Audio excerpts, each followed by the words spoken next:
Today is July 7th, and this is the weekly update on the ongoing war between Israel and the terrorist organization Hamas in the Gaza Strip.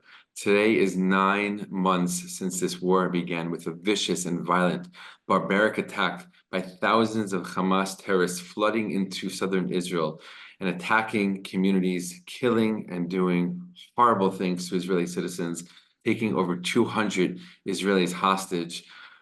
That day launched this war that is now going on for 9 months against Hamas in the Gaza Strip. This has been one of Israel's longest war, the second longest war in all of Israeli history, and for sure one of Israel's hardest wars. And while we can say with great confidence and pride as well that Israel has defeated many battalions of Hamas and has weakened Hamas greatly, the fight is still going on, which Israeli politicians and military leaders knew would happen for many, many years. They said, if and when we go into the Gaza Strip to take Hamas out, it is going to be a difficult war and it is going to be a long war. And this past week is definitely an example and a proof of that. At least a dozen soldiers were killed this past week in fighting, both in the Gaza Strip and around the country.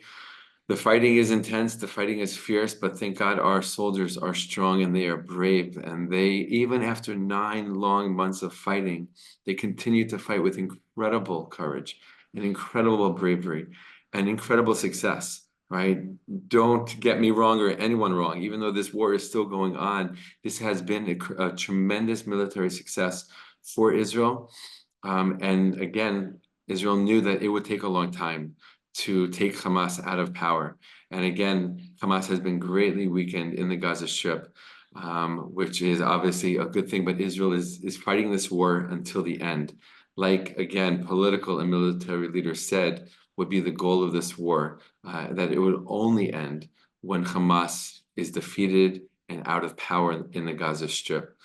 But again, unfortunately, as long as the battles go on, there is the danger of soldiers being killed. And this past week, there was a high number of soldiers killed and many funerals around the country, including in my own town where I live and here in Israel. And I just want to take a moment to really kind of focus on that Israel is such a small country.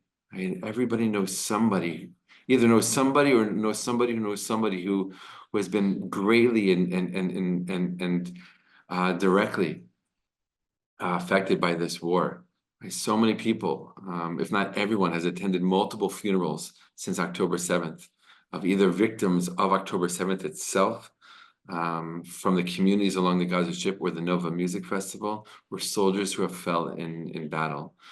There was another soldier this past week, actually from my hometown, or where I live here in Israel, Pardes Chana, who he's a driver in a military vehicle, and his vehicle was blown up by when it went over a roadside bomb, killing him and severely injuring another soldier inside the vehicle. On the positive side, if we can say such a thing, but as an aftermath, the IDF did kill the cell of terrorists that was responsible for this attack and the death of this soldier just a couple of days ago. As we've been talking about this entire time, the war, the battle, the fight, the conflict with Hezbollah in the north of Israel is still going on. And this past week saw one of the most intense and fierce days since the beginning of the fight against Hezbollah, which started on October 8th, the second day of the war with Hamas. Hezbollah just a few days ago sent 200 rockets into Israel, about 20 drones filled with explosives. They did damage. They killed one soldier and sparked fires all over the north. It is still very, very intense up there, and it is looking more and more likely that there will have to be a ground invasion to really neutralize Hezbollah and the threat that they have caused to Israel since October 8th. So still a lot going on here in Israel, inside the Gaza Strip, alongside the Gaza Strip, up in the north, and even in other places that people don't really hear about in the mainstream media, because the terrorist cells are not just in Gaza, and they're not just in southern Lebanon. In fact, just a couple of days ago, there was a terrorist attack in a mall in the north of Israel, inside an Israeli city, an Israeli Arab citizen, an Arab citizen of Israel, right? Carried out the terror attack, stabbing in a mall, killed one person, an off-duty soldier. Thank God he was neutralized by one of the people attacked in the attack. But there's all kinds of fronts in this war, and they're all part of the same war. Right? It's very important to remember that they're all part of the same war, and that war is a jihadist war against Israel, against the Jewish people, to get them out of their ancestral homeland. And thank God our people and our soldiers are strong, and we will never let that happen. And of course, as I always like to say, it's important for me to say every week, we thank you for your continued prayers and support and thoughts about Israel. And may we see real, genuine, long-lasting peace soon, which will include the eradication of these terrorist organizations and, of course, taking them out of power completely once and for all.